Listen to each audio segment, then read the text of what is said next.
ทายะสิทธังนะโมพุทธายะสิทธังนะโมพุทธายะสิทธังนะโลดโมถอนพุทธอทาลุตญาตกสวาหายนะลูดโมถอนพุทธอทาลุต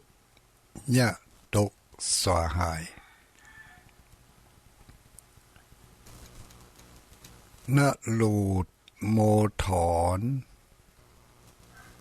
พุทธอทาลุตญาตกสวาหาย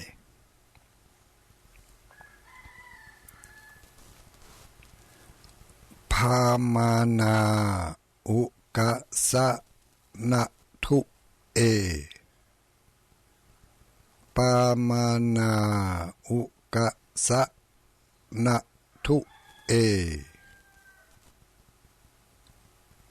พามานาอุกะสะนะทุเอ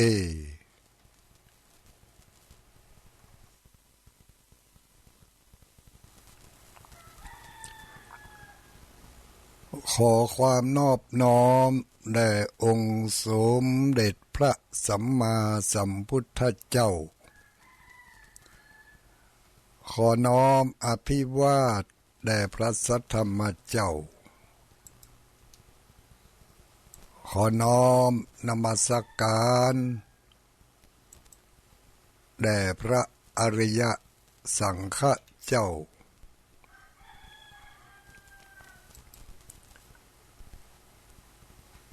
ขอถวายความเคารพ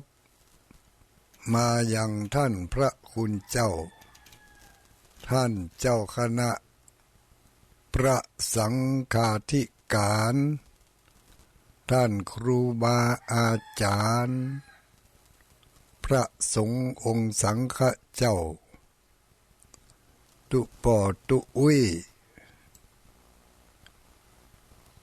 พระหนุ่มเน้นน้อยทุกตนทุกองค์เจริญสุขเจริญธรรมเจริญพรสวัสดียามเจ้าอารุณสวัสดิ์ญาติโยมสาธุชนพุทธบริษัททุกหมู่ทุกเหล่าทุกเพศทุกวัยที่เปิดเครื่องรับฟังในเวลานี้วันนี้เจ้าวันนี้เป็นเจ้าวันสำคัญของประเทศชาติบ้านเมืองไทยประเทศชาติประเทศไทยรวมไปถึงวันสำคัญของโลกส่วนหนึ่งที่ว่าเป็นวันสำคัญของโลกนั่นคือวันเป็นวัน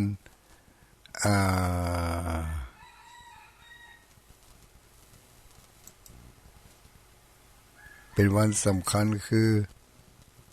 เป็นวันดิน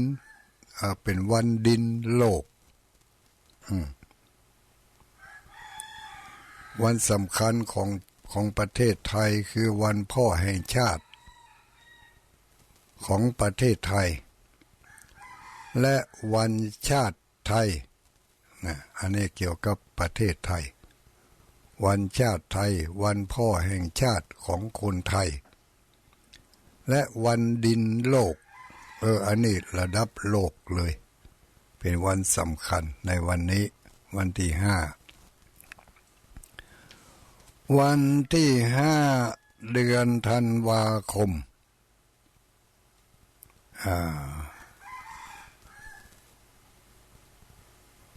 วันนี้เป็นวันเป็นเจ้าของวันพฤหัสบดี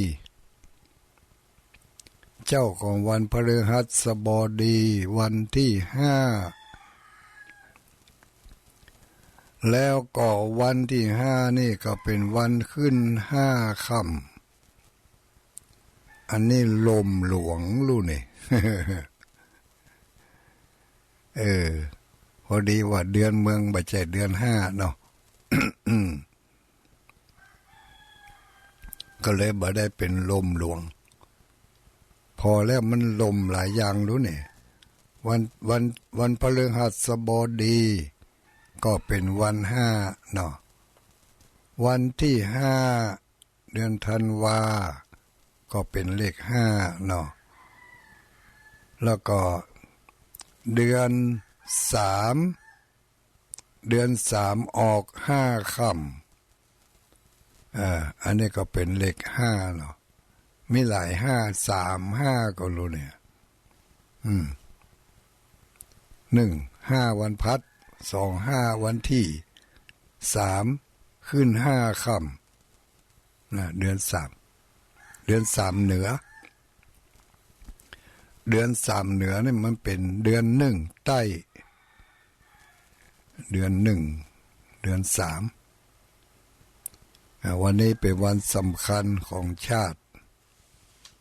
วันสำคัญของชาติอย่าลืมตื่นเจ้ามาล้างหน้าด้วยน้ำใสล้างจิตล้างใจโดยน้ำพระธรรมขององค์พระสัมมาสัมพุทธเจ้าเราจะเอาหัวข้อธรรมอันใดที่จะยึดมาเป็นหลักปฏิบัติในวันนี้ในจำนวนพระสัทธรรม84,000 พระธรรมขันธ์เลือกอธิษฐานปฏิบัติตั้งสัจจะอธิษฐานปฏิบัติได้เลยในวันนี้หรือว่าทุกเจ้าที่ตื่นขึ้นมาแล้วหลังจากที่ล้า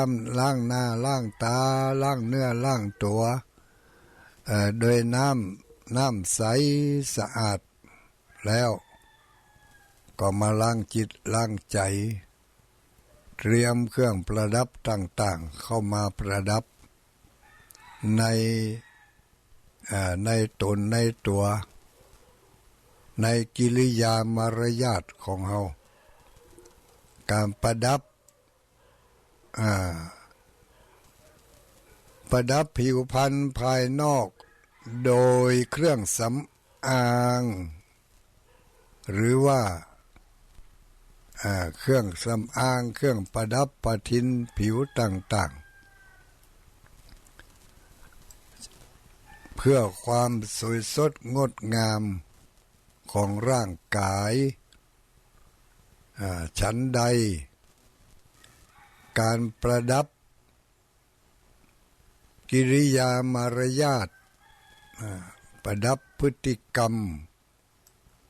โดยขนบธรรมเนียมประเพณีและจารีตวัฒนธรรมที่เราควรจะมีเราควรจะประพฤติปฏิบัติ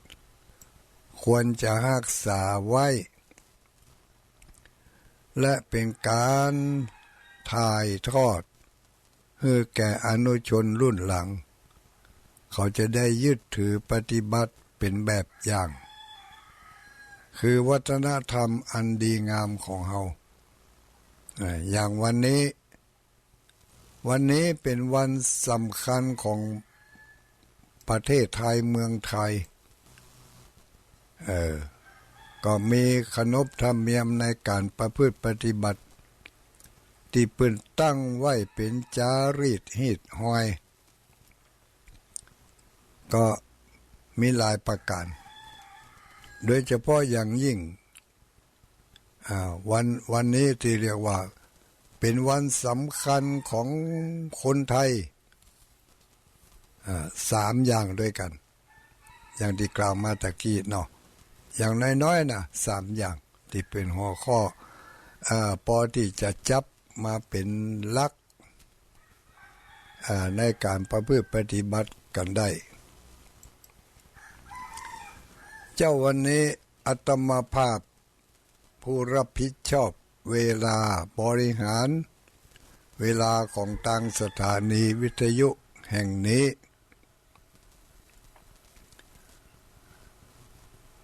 โดย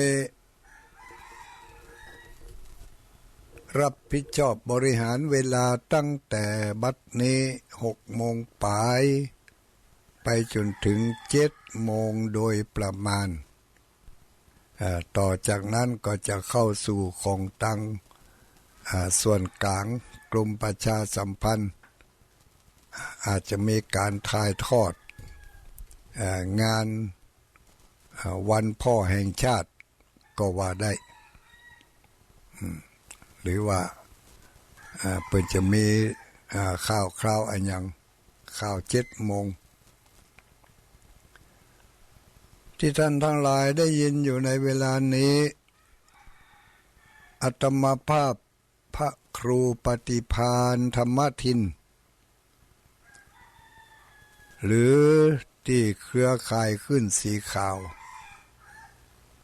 ได้ให้สมญาว่าตุลุงดอยตุลุงดอยพระครูปฏิภาณธรรมทินเจ้าอาวาสวัดพระธาตุม่อนจอมพอม่อนจอมพออยู่ที่อำเภอเวียงป่าเป้าจังหวัดเจียงไฮ้รับผิดชอบบริหารเวลาทุกๆเจ้าของวันพฤหัสบดีตั้งแต่เวลา06ปลายสักหน่อยไปจนถึงเวลา07โดยประมาณได้รับความเมตตาจากเครือข่ายคลื่นสีขาวโดยท่านพระครูอภิวัฒนวิกรมเจ้าอาวาสวัดปากทางเจริญรองเจ้าคณะอำเภอดอยหล่อจังหวัดเชียงใหม่ได้เมตตาถวายเวลาให้ตุลุงดอยสัปดาห์ละ2 วันเจ้าวันพฤหัสบดี06ถึง07 น.และกลางคืนของวันจันทร์กลางคืนของวันจันทร์ตั้งแต่เวลา20 นาฬิกาถึงเวลา22 นาฬิกาทุกคืนวันจันทร์ยกเว้นวันจันทร์ต้นเดือนอย่างวันจันทร์ที่แล้วมานี่วันจันทร์ที่2นี่เมื่อคืนวันจันทร์ที่2ทุกวันที่1ถึงวันที่7นี่เมื่อคืนนี่จะเป็นรายการธรรมะ4 แผ่นดินพ่องรายการอะไรก็ลืมไปหาล้านแล้วก็รายการ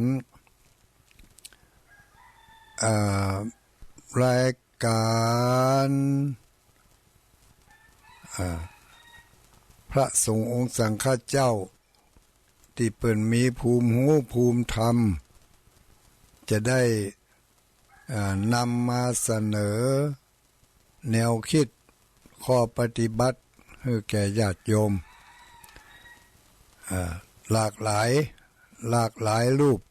แบบหลากหลายตนหลายองค์หลากหลายความคิดตั้งแต่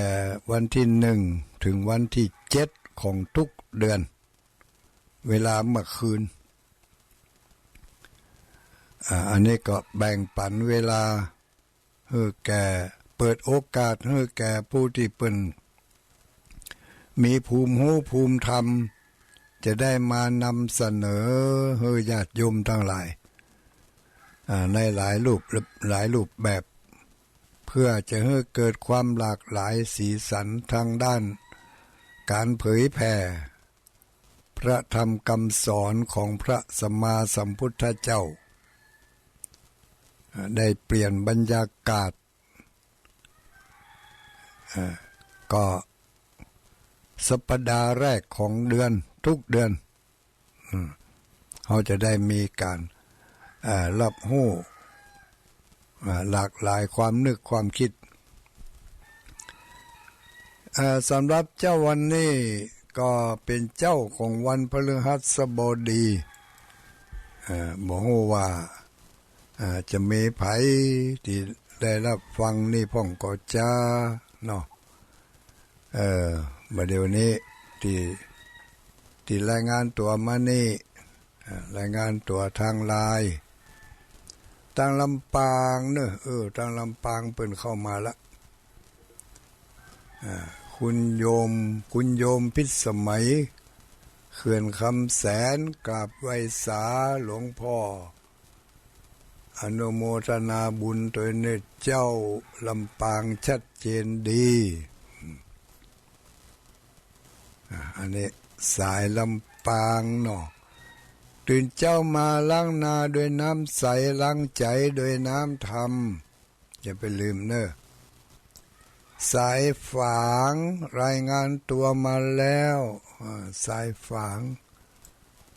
อันนี้คงจะฟังจากสถานีวิทยุ100.25วัดพระพุทธบาทอุดมห้วยงูในรายงานตัวมาแล้วชัดเจนดีต่อไปมีไผ่แถมไผ่ฟังอยู่รายงานตัวมาโดยอันนี้ใครเอ่ยกมลกมลอย่างกมลทองเดชอุดมอันนี้แม่แจ่มแม่แจ่มอำเภอเมืองปานก็เนาะตำบลแจ้ซ้อนมีใครอีกคุณแม่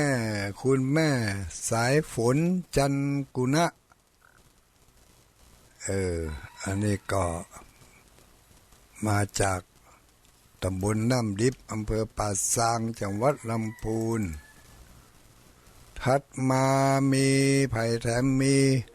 กราบไหว้สาไปหาหมอวันที่11หมอนัดไปเชียงรายไปได้ไปก็เปิ่นนั่น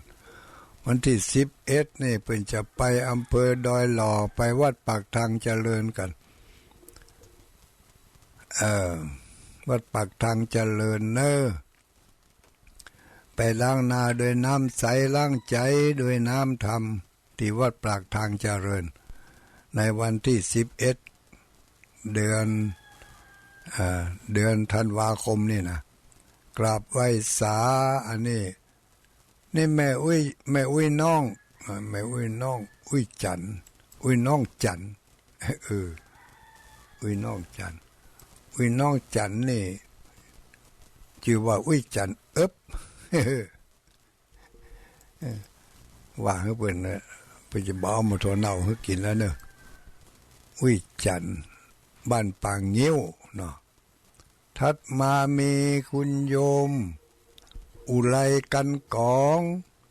จากบ้านหนองยาวเจ้าฟังอยู่ชัดเจนดีอุไรกันกองบ้านหนองยาวอันนี้ส่งมาทางไลน์แจ้งมาให้ได้รับทราบขออนุโมทนามีไผ่แถมกราบไหว้สาธุ อ่อันที่ว่าบ่มีจะมีไผบ่มีไผนี่นะคืออ่าคุณโยมศรีดาศรีดาคนงามบอกว่าวันนี้จะบ่ได้ฟังตุลุงตลอดเน้อ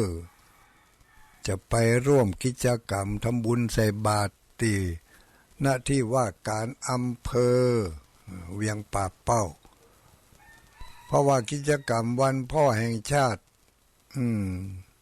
ทุกปีทั่วประเทศเปิ้นจัดให้มีกิจกรรมพิธีกรรมทางพระพุทธศาสนาโดยการมีการทำบุญตักบาตรเจริญพระพุทธมนต์ถวายเป็นพระราชกุศลแด่พระบาทสมเด็จพระเจ้าอยู่หัวรัชกาลที่9ซึ่งเป็นจัดทุกๆวันที่5เดือนธันวาคมแล้วก็วันที่5เดือนธันวาคมนี่ก็เป็นวันพ่อแห่งชาติด้วย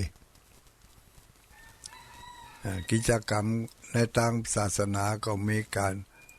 ทางพุทธศาสนามีการทำพิธีณที่ว่าการอำเภอก็คงจะทุกอำเภอเนาะทั่วประเทศเพราะเป็นวันสำคัญของชาติไทยจะทั้งมีกิจกรรมเหมือนกันพอดีว่างานราชการนี่ตุลุงดอยบ่ได้ไปร่วมกับเปิ้นขอได้ขอเมตตาจากทางผู้จัดกิจนิมนต์บอกว่าถ้าเป็นงานราชการงานหลวงถ้าเป็นงานหลวงนี่ก็ขอยกเว้นอย่างงานเนาะทุกงานถ้าเป็นงานหลวงเนี่ยไม่ได้ไปร่วมกับเปิ้นก็วันนี้วันที่5เดือนธันวาคมเดือนสุดท้ายของปีพุทธศักราช2567568จะย่างเข้ามาแล้วเนอะหมู่เฮาทั้งหลาย67จะสิ้นสุดแล้วยังหัน 2-3 สัปดาห์ก็จะเป็นอันหมดเดือนหมดปี67นี่เขาก็จะได้ปะกันถ้าบ่มีหยังคัดข้องเนาะวันที่5วันที่12วันที่19วันที่26ทุกๆเจ้าของวันพฤหัส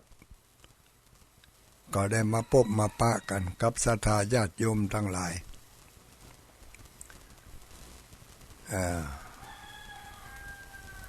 วันที่11จะไปลืมเนอะทางเวียงป่าเป้านี่มาเดี๋ยวนี้ได้ข่าวว่ามีเหมารถกันไว้แล้ว3ตู้แล้วเนอะ3ตู้3กันละจะไปร่วมกิจกรรมตีวัดปักทางเจริญปีนี้เปิ้นบ่ได้จัดเข้าคืนเนอะไผบ่ต้องเตรียมตัวที่จะไปนอนไปลูกเจ้ามาประมาณสัก 6-7 โมงก็ออกเดินทางรถวิ่งประมาณ2 ชั่วโมง 30 นาทีถึงวัดปากทางเจริญไปร่วมกิจกรรมกับเปิ้นจะเริ่มพิธีก็9 โมงเป็นต้นไปจัดแจงแต่งดาเตรียมสถานที่บริเวณอย่างก็ประมาณสัก9 โมงเกิน10 โมงก็จะเริ่มพิธีเจริญพุทธมนต์สืบมุราจตาสวดอิติปิโส108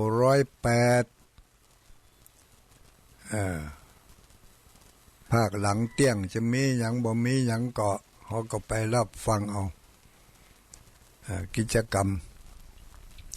ก็ฟังจากตั้งสถานีวิทยุแห่งนี้ทุกเจ้าทุกวันตั้งแต่ตี 5สถานีวิทยุท้องถิ่นอย่างที่อำเภอเวียงป่าเป้านี่ รับสัญญาณตั้งแต่ตีห้าก็ฟังข่าวกันเนอะข่าวความคืบหน้าเป็นอย่างไร6 โมงแมลงก็มีสถานีวิทยุแมกจานโมเดิร์นแมกจานโมเดิร์นมีสองความถี่มี94.50แล้วก็107นะ107ที่แมกจานนะอันนี้ภาคแมลงส่วนเมื่อคืนนั่นก็มีหลายสถานีอยู่มีแมกจานโมเดิร์นแล้วก็มีดอยหมอกเรดิโอทีมงานดารุณีนี่ทั่วทุกจังหวัดภาคเหนือก็ฟังข่าวความคืบหน้ากำหนดการต่างๆจากท่านพระคุณเจ้าหลายรูปหลายตนหลายองค์เพื่อจะได้นำมาบอกมากล่าวให้หมู่เฮาทั้งหลายถึงกำหนดการในวันที่11 เดือนธันวาคมนี้ทุกปีจัดมาแล้ว15 ปีเป็นว่าจะนั้น15 ปีแล้วที่ฟังแต่เจ้า10 ปีอันนั้นเป็นเทพเนอะแต่เจ้านี่ที่ฟังถ้าอาจารย์พระครูอภิวัตรอาจารย์บรรยงนะออกมาเจ้านี่เป็นเทพมา2562พุ่นน่ะเนาะเพิ่นเอามาเปิดแต่เจ้านี่บางคนนี่อาจจะบัดตันได้ฟังตั้งแต่ต้นเนาะก็มาว่าเพิ่นจะมีการสวดมนต์ข้ามปีสวดมนต์อิติปิโสภาคกลางคืนแล้วก็จะมีทุเจ้า500 ตนนี่นะอันนั้นเป็นข่าวเมื่อหลายปีก่อนเพิ่นเนาะพอดีว่าเพิ่นคงจะติดงานเนี่ยงานวันพ่อนี่แหละเพิ่นก็เลยบ่ได้ออกสดเอาเทปเข้าใส่เขาทั้งหลายก็ได้ยินตังเทปเมื่อที่ผ่านมาแต่เจ้านี่มา5 โมงปลายถึง6 โมงนี่ตื่นเจ้าล้างนาด้วยน้ำใสล้างใจด้วยน้ำธรรมรายงานตัวมาแถม1 ลายไว้สาหลวงตาวันที่11ไปตุย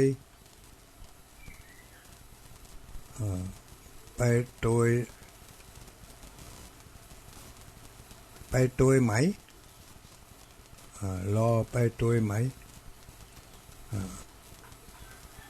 อันนี้แม่ชีกันท่านนี้ไสยะ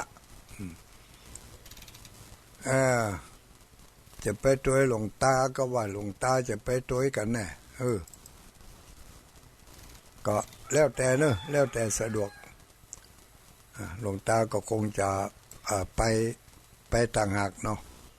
มันจะได้ไปตันกับเปิ้นไปร่วมกิจกรรมก็คงจะเอารถไปวันที่11วันนี้วันที่5เนาะก็คงจะมีศรัทธาญาติโยมหลายผู้หลายคนอยู่ที่ยังไม่ได้ไปร่วมกิจกรรมในวันพ่อแห่งชาติถ้ามีโอกาสก็ไปในญาติโยมทั้งหลายไปที่ว่าการอำเภอบางท้องถิ่นเพิ่นก็อาจจะจัดในที่ใกล้ๆของที่ใกล้ๆบ้านก็ไปร่วมกิจกรรมกับเปิ้นวันนี้เป็นวันสำคัญชมรมปฏิบัติธรรมวันเสาร์อำเภอฝางแม่อายชัยปราการอันนี้เพิ่นก็จัดกิจกรรมเนาะวันพ่อแห่งชาติมีการปฏิบัติธรรมชมรมผู้ปฏิบัติธรรมวันเสาร์ ห้องเอิญเชิญชวนกันเนอไปร่วมกิจกรรมด้วยกันว่าจะได้คุณโยมแม่ลำจวนฟังอยู่ก่อสายปฏิบัติธรรมวันเสาร์ไผ่ฟังอยู่ยกมือขึ้นถ้าบอกถ้าบางทีนี่เขาว่าไปแล้วถ้าเปิ่นบ่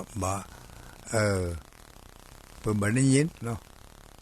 เพราะฉะนั้นก็เอิ้นถามกันซะหน่อยชมรมไผ่ฟังอยู่นี่ที่รายงานตัวมามีห้อยงูใน1 รายนอกนั้นยังไม่เห็นใครมารายงานตัววันนี้เวลาที่เหลืออยู่ประมาณสักครึ่งชั่วโมงนี่นะก็จะนำเสนอวันสำคัญของชาติในวันนี้วันนี้เป็นวันสำคัญเขามาฮู้ที่มาที่ไปกันเนาะญาติโยมทั้งหลายจะได้ว่าเปิ่นถึงว่าเป็นวันสำคัญของชาติถึงสามอย่าง3 รายการ3 วันสำคัญด้วยกันจะได้มีอย่างประล่ำประเหลือถึงได้กำหนดให้เป็นวันสำคัญของชาติในวันนี้ก็ดังที่ได้เกริ่นไว้ตั้งแต่แรกว่าวันสำคัญของชาติวันนี้1เป็นวันพ่อแห่งชาติ2เป็นวันชาติเป็นวันชาติไทย3เป็นวันดินโลกวันดินของโลกวันนี้กราบไหว้สาแม่อุ้ยน้องสาธุแม่อุ้ยน้องอุ้ยจันแม่น้องเราว่าจะได้มันมีแม่อุ้ยน้องกับมีแม่น้องนะต่างดินดำน้ำชุ่มตะกี้หันสดมณีกรรมหายไปมันได้ตอบสักคำมาฟังเกร็ดความรู้เล็กๆน้อยๆเพื่อประดับเนาะประดับสติปัญญาเป็นความรู้รอบตัวให้มันตันกับเหตุกับการให้มันตันกับโลกปัจจุบันนี่เพื่อว่าละอ่อนละเอ็กขอทั้งหลายขอใครหู้บางทีอาจจะลองภูมิหูอย่างนี้ก็จะได้ฟังกันว่าวันสำคัญของชาติวันที่5 ธันวาคมนี้มารวมกันวันสำคัญ3 อย่าง1เป็นวันสำคัญของชาติก็คือเป็นวันเป็นกำหนดให้เป็นวันพ่อแห่งชาตินะวันพ่อแห่งชาติวันพ่อนี่เกี่ยวกับองค์พระบาทสมเด็จพระเจ้าอยู่หัวเขาอู้กันง่ายๆเนี่ยทุลุงจะบ่ใจราชาทรัพย์แล้วนะจะใจราษฎรทรัพย์ราษฎรทรัพย์จะบ่ใจราชาทรัพย์ให้มันเข้าใจยากเนาะจะใจราษฎรทรัพย์เนี่ยเข้าใจง่ายๆขออนุญาตที่จริงมันออกไปเอาอากาศไปทั่วไปนะเปิดต้องใจราชาทรัพย์ให้มันถูกต้องตุลุงจะบัดใจจะพยายามที่จะใจให้น้อยที่สุดอาจจะบัดใจให้เลยเพราะว่าผิดว่าถูกละอายให้เปิ้นก็เอาราษฎรทรัพย์นี่แหละถวายเนาะ1เป็นวันพ่อแห่งชาติโดยกำหนดเอาวันที่5 ธันวาคมนี่ซึ่งเป็นวันที่พระบาทสมเด็จพระเจ้าอยู่หัวรัชกาลที่9เปิ้นถือกำเนิดเกิดมาในวันที่5 ธันวาคมปีพุทธศักราช2470กะอันนี้ข้อมูลเดี๋ยวก็ฟังกันต่อไป เป็นวันพ่อแห่งชาติก็แล้วกันเกี่ยวกับพระบาทสมเด็จพระเจ้าอยู่หัวรัชกาลที่9เป็นวันเกิดของเปิ้นก็เลยถือเอาวันที่5ธันวานี่เป็นวันพ่อแห่งชาติ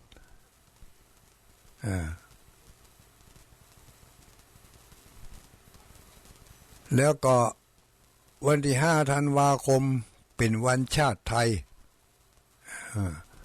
กำหนดเอาวันที่5ธันวาคมเป็นวันชาติไทยกำหนดเอาวันที่5ธันวาคมเป็นวันดินของโลกพระบาทสมเด็จพระเจ้าอยู่หัวของเฮานี่เปิ้นให้ความสำคัญและก็ให้การศึกษาเรื่อง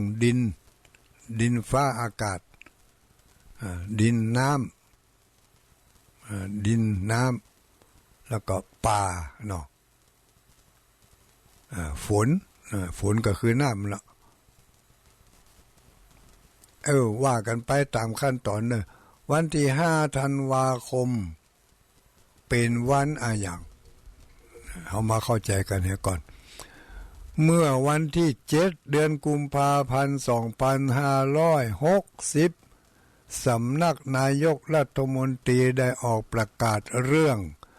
กำหนดวันสำคัญของชาติมีใจความสำคัญก็คือการกำหนดให้วันที่5ธันวาคมทุกปีเป็นวันสำคัญของชาติดังนี้นี่จำไม่นะวันที่5ธันวาเนี่ยเป็นวันสำคัญของชาติ3อย่างนะ1เป็นวันคล้ายวันเฉลิมพระชนมพรรษาพระบาทสมเด็จพระปรมินทรมหาภูมิพลอดุลยเดชบรมนาถบพิตรเป็นวันสำคัญ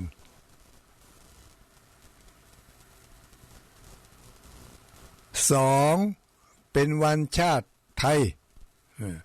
วันประกาศให้เป็นวันชาติไทย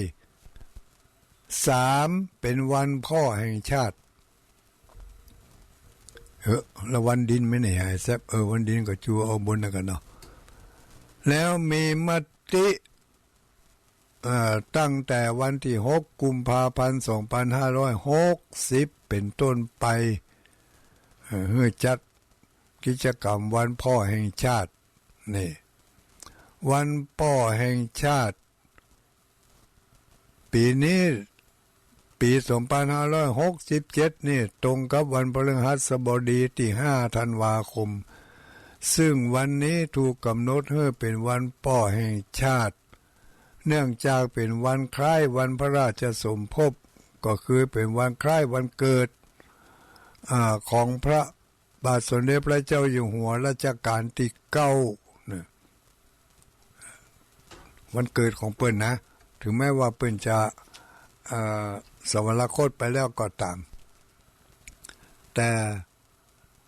เปิ้นก็ยังถือเอาวันที่9วันที่5นี่เป็นวันพ่อแห่งชาติเป็นวันที่เปิ้นยกย่องให้เป็นวันพ่อผู้มีพระคุณและมีบทบาทสำคัญต่อครอบครัวก็เลยในปี2563เป็นครั้งแรกในประเทศไทยได้จัดวันพ่อแห่งชาติขึ้นวันพ่อแห่งชาติจัดขึ้นมาเมื่อ2563นี่นะที่ว่าเป็นวันพ่อนั่นนะแต่ก่อนนั้นเป็นวันอย่างว่าไม่ได้กำหนดว่าเป็นวันพ่อโดยตรงเป็นวันเฉลิมพระชนมพรรษากันอย่างก็วันที่5ธันวาคมนะแต่ตั้งแต่2563เป็นต้นมาได้มีการประกาศว่าเป็นวันพ่อแห่งชาติเป็นครั้งแรกเริ่มต้นตั้งแต่หันมาความคิดเริ่มอันนี้ก็เกิดจากความคิดของคุณหญิงเนื้อทิพย์สเมรสูตรนายกสมาคมผู้อาสาสมัครและช่วยการศึกษากำหนดให้ตรงกับวันที่5ธันวาคม วันที่5 ธันวาคม 2470เป็นวันพระราชสมภพเป็นวันเกิดของพระเจ้าอยู่หัวรัชกาลที่9เอาวันที่5 ธันวาคมนั่นนะมาเป็นวันพ่อจากนั้นเป็นต้นมาเป็นที่ฮู้กันว่าวันที่5 ธันวาคมทุกปีก็เป็นวันพ่อแห่งชาติเพื่อเฉลิมพระเกียรติน้อมรำลึกนึกถึงพระมหากรุณาธิคุณของรัชกาลที่9รวมไปถึงการให้ความสำคัญบทบาทของพ่อภายในครอบครัวของแต่ละคนอย่างวันนี้เปิดก็มีการประกาศเป็นคุณพ่อดีเด่นเนี่ยเนาะคุณพ่อดีเด่นประจำหมู่บ้านคุณพ่อดีเด่นประจำอำเภอคุณพ่อดีเด่นประจำจังหวัดคุณพ่อดีเด่นประจำประเทศเนาะวันนี้ไผจะได้บ่โหเน้อวันพ่อแห่งชาตินี่นะเพิ่งประกาศให้เป็นวันพ่อแห่งชาติแต่ที่สำคัญที่สุดนั่นก็คือเฮาต้องเป็นวันพ่อแห่งชาติในครอบครัวของเฮาเน้อคุณพ่อคุณแม่คุณลูกทั้งหลายก็ต้องให้ความสำคัญต่อคุณพ่อคุณพ่อก็ต้องทำตัวให้ดีตื่นเจ้ามาล้างหน้าด้วยน้ำใสล้างใจด้วยน้ำธรรมจะได้วันนี้ก็ต้องงดเหตุกรรมงดเรื่องงดของมึนเมาของเสพติดงดอะไรอย่างต่างๆที่มันบ่ดีทั้งหลายจะได้เป็นพ่อที่ดีเป็นพ่อที่ดีของครอบครัวเหมือนกับพระบาทสมเด็จพระเจ้าอยู่หัวรัชกาลที่9เป็นพ่อที่ดีของชาติของคนในชาติแล้วก็ในโลกนี่ตัวแต่ละประเทศเพิ่งก็ยกย่องว่าพระบาทสมเด็จพระเจ้าอยู่หัวรัชกาลที่9เนี่ยเป็นผู้ที่มีคุณูปการต่อโลกในหลายๆด้านด้วยกันฉะนั้นประเทศที่สำคัญก็จึงยกย่องอย่างหลายประเทศเนาะถึงวันสำคัญมาหรือมีงานสำคัญของแต่ละประเทศเพิ่งก็จะยกย่องเชิดชูพระบาทสมเด็จพระเจ้าอยู่หัวรัชกาลที่9นี่เขาจะหันได้ว่าจะหันข่าวออกมาในหลายๆข่าวเนาะที่เพิ่นได้นำเสนอกันยังถูกกำหนดให้เป็นวันหยุดราชการตัววันนี้วันราชการหยุดนะใครจะไปงานกิจการใดๆก็ต้องหยุดกันในวันนี้ภายหลังการเสด็จสวรรคตของพระบาทสมเด็จพระเจ้าอยู่หัวรัชกาลที่9ภูมิพลอดุลยเดชเมื่อเปิ้นปรินิพพานเมื่อเป็นสวรรคตเมื่อวันที่13 ตุลาคมพศ 2559รัฐบาลก็จึงประกาศวันนี้เป็นวันพ่อแห่งชาติยังคงอยู่และก็ยังคงเป็นวันที่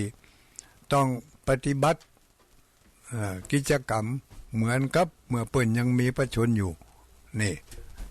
อันนี้วันพ่อแห่งชาติเนาะวันที่5 ธันวาลำลึกนึกถึงคุณพ่อผู้มีพระคุณต่อประเทศชาติบ้านเมืองของหมู่เฮาทั้งหลายมาจนถึงทุกวันนี้มีกิจกรรมมีพระราชดำริมีพระราชประสงค์หลายอันหลายอย่างมีพระราชโครงการโครงการได้เปิ้นบ่มีพระราชก็มีโครงการที่เพิ่นได้วางแนวทางเอาไว้ให้หมู่เฮาทั้งหลายได้ปฏิบัติสืบทอดกันมาจนถึงทุกวันนี้มีหลายร้อยหลายพันโครงการก็จึงได้กำหนดวันที่5 ธันวาคมเป็นวันพ่อแห่งชาติการที่จะล้ำลึกนึกถึงคุณพ่อก็ต้องมีการเมื่อเปิ้นมีชีวิตอยู่ก็บำรุงบำเรอเปิ้นด้วยปัจจัย4เมื่อเปิ้นได้รับตาล่าโลกไปแล้วก็ปฏิบัติตอบบุญแทนคุณเปิ้นด้วยการทำบุญสุนทาน ไปให้ส่วนหนึ่งและอีกส่วนหนึ่งก็คือการน้อมนำเอาพระราชดำริพระบรมราชาพระบรมราโชวาทต่างๆกำอู้กำแนะของเปิ่นมาประพฤติปฏิบัติอย่างนี้เรียกว่าตอบบุญแทนคุณของผู้เป็นพ่อแห่งแผ่นดินวันนี้ขอเชิญไปร่วมกันทำบุญตักบาตรตั้งแต่บัดเดี๋ยวนี้เป็นต้นไปตั้งแต่เวลานี้แหละบางคนก็อยู่ในพุ่นในสนามเบิ่นนะผู้ที่อยู่ทั้งบ้านก็ฟังต่อไปที่ว่าเป็นวันชาตินั้นเป็นมาอย่างใดเป็นวันชาตินั้นคือวันที่5 ธันวาคมของทุกปียังถูกกำหนดให้เป็นวันชาติไทยซึ่งเป็นวันคล้ายวันพระบรมราชสมภพของพระบาทสมเด็จพระเจ้าอยู่หัวรัชกาลที่9นะในอดีตวันชาติเคยกำหนดเอาวันที่24 มิถุนายนวันที่24 มิถุนายนเนื่องจากวันที่24 มิถุนายนนั่นเป็นวันเปลี่ยนแปลงการปกครองจากสมบูรณ์ละนายาสิทธิราชมาเป็นการปกครองแบบระบบประชาธิปไตยอันมีพระมหากษัตริย์ทรงเป็นประมุขตามประกาศสำนักนายกรัฐมนตรีลงวันที่18 กรกฎาคมพุทธศักราช 2481 และมีการฉลองวันชาติครั้งแรกเมื่อวันที่24 มิถุนายน 2482 ในอดีตสมัยจอมพล ป.พิบูลสงครามเป็นนายกรัฐมนตรีได้ถือปฏิบัติสืบตามกันมาเป็นเวลา21 ปีเป็นระยะเวลา21 ปีจนมาถึงสมัยจอมพลสฤษดิ์ธนรัตน์เป็นนายกรัฐมนตรีได้มีการทบทวนว่าไม่สมควรให้วันที่24 มิถุนายนเป็นวันชาติเนื่องจากว่ามีความไม่เหมาะสมหลายประการมีการตั้งคณะกรรมการพิจารณาและเสนอความคิดความเห็นว่าประเทศนี้มีระบบประชาธิปไตยมีพระมหากษัตริย์เป็นประมุขของชาติหลายประเทศถือเอาวันชาติวันพระราชสมภพของพระมหากษัตริย์เป็นวันฉลองของชาติเช่นประเทศอังกฤษประเทศเนเธอร์แลนด์เดนมาร์กสวีเดนญี่ปุ่นเป็นต้นดังนั้นยึดเพื่อเป็นการยึดถือขนบธรรมเนียมอันมีพระมหากษัตริย์ทรงเป็นพระประมุขของชาติและเป็นวันศูนย์รวมจิตใจของคนในชาติพระบาทสมเด็จพระเจ้าอยู่หัวพระประมินทรรัชกาลที่9ของเราเป็นวันฉลองเฉลิมฉลองวันชาติตั้งแต่2503 เป็นต้นมาโดยภาครัฐและเอกชนได้จัดกิจกรรมกันทั่วประเทศสัญลักษณ์ประจำของวันพ่อแห่งชาติก็คือมีดอกไม้ประจำเป็นสัญลักษณ์ดอกพุทธรักษาดอกพุทธรักษาเนื่องจากดอกพุทธรักษามีสีเหลืองตรงกับสีวันคล้ายวันพระราชสมภพของรัชกาลที่9วันจันทร์วันจันทร์สีเหลืองวันจันทร์สีเหลืองนะวันนี้ใส่สุดเหลืองนอกจากนี้ชาวพุทธยังมีความเชื่อกันว่าดอกพุทธรักษาเป็นดอกไม้ที่เป็นมงคลก็จึงถือเอาดอกไม้พุทธรักษาเป็นดอกประจำวันชาติคือวันที่5 ธันวาคมพิธีสำคัญวันที่5 ธันวาคมในปี 2567 นี้รัฐบาลจัดกิจกรรมเนื่องในวันคล้ายวันพระราชสมภพของพระบาทสมเด็จพระเจ้าอยู่หัวรัชกาลที่9เป็นวันชาติ5 ธันวาคมดังนี้ ตอนเจ้า7 โมงมีการทำพิธีเจริญพระพุทธมนต์และทำบุญตักบาตรถวายเป็นพระราชกุศลในแต่ละท้องถิ่นแตกต่างกันในสนามในส่วนกลางคือที่สนามหลวงพุ่นนี่เป็นนิมนต์ตุเจ้า189 ตน189 ตนในส่วนภูมิภาคนี่อย่างที่อำเภอเวียงป่าเป้านี่ดูเหมือนจะ94ก็ว่า64อย่างเนี้ยตักบาตรวันนี้เนอะส่วนภูมิภาคนั้นทุกจังหวัดจัดที่ศาลากลางหรือสถานที่อันเหมาะสมในกระจายออกไปสู่อำเภอก็จัดที่ว่าการอำเภอมีการจัดพิธีเจริญพระพุทธมนต์เจริญจิตตภาวนาถวายเป็นพระราชกุศลโดยสำนักงานพระพุทธศาสนาแห่งชาติดำเนินการเสนอมหาเถรสมาคมเพื่อพิจารณาให้ทุกวัดได้จัดกิจกรรมจัดพิธีวางพานพุ่มดอกไม้ถวายเป็นพระราชกุศลถวายเป็นพระราชสักการะไม่ใช่ราชกุศลพระราชสักการะสมเด็จพระบรมชนกาธิเบศรมหาภูมิพลอดุลยเดชมหาราชบรมนาถบพิตรส่วนภูมิภาคทุกจังหวัดจัดพิธีที่ศาลากลางหรือว่าที่ว่าการอำเภอของแต่ละที่นี่เป็นวันสำคัญเป็นวันพ่อก็คือวันเกิดของเปิ้นเป็นวันชาติก็คือเป็นวันที่ยกเอาพระบาทสมเด็จพระเจ้าอยู่หัวของประเทศนั่น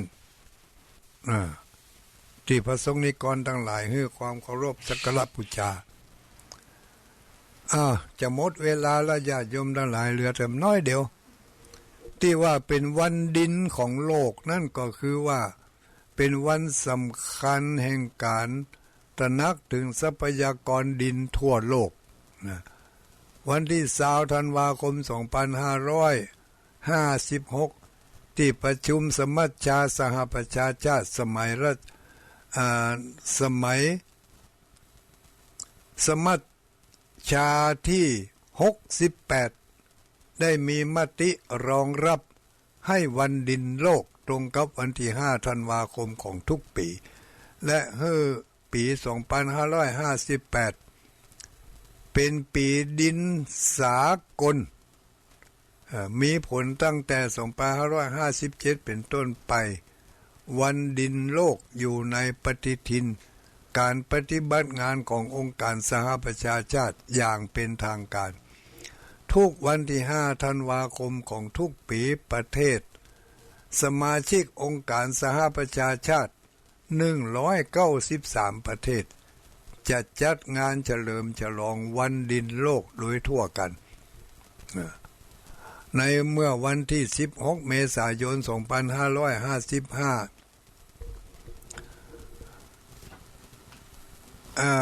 คณะกรรมการบริหารสหภาพวิทยาศาสตร์ทางด้านดินนานาชาติและคณะได้เข้าเฝ้าทูลละอองธุลีพระบาทสมเด็จพระเจ้าอยู่หัวรัชกาลที่9เนี่ยนักวิทยาศาสตร์ดินเพื่อมนุษยธรรมเป็นจัดให้เป็นองค์กรแรกของโลกเนื่องจากในหลวงรัชกาลที่9ทรงมีโครงการในพระราชดำริมากมายเกี่ยวกับการพัฒนาที่ดินเพื่อยกย่องยกระดับคุณภาพชีวิตของประชาชนให้ดียิ่งขึ้นนะหมดเวลาญาติโยมทั้งหลายก็ขอนำรายการไว้เพียงเท่านี้ขอความสุขความสวัสดีจงมีแก่ทุกคนทุกท่านจัตตารโอธรรมาวัฏันติอายุวันโนสุขังปะลัง